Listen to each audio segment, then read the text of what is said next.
এসে গেছে বায়োস্কোপ, ঘুরে ঘুরে গ্রামে গ্রামে গল্প দেখাই চোখে।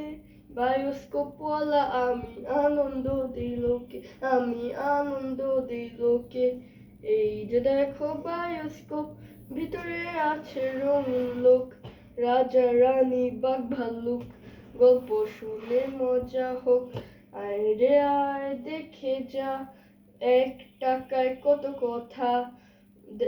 চোখ লাগাও দেখো ভাই, বায়োস্কোপে মজা পাই। আমি বায়োস্কোপওয়ালা, যখন টিভি মোবাইল কিছুই ছিল না, তখন আমি দেখাতাম রঙিন দুনিয়ার খেলা। প্রযুক্তির এই যুগে সবাই গিয়েছে আমাদের ঐতিহ্যকে ভুলে। আপনাদের সবার কাছে একটাই অনুরোধ, আমাদের ঐতিহ্য বায়োস্কোপকে বাঁচিয়ে রাখা হোক। ধন্যবাদ।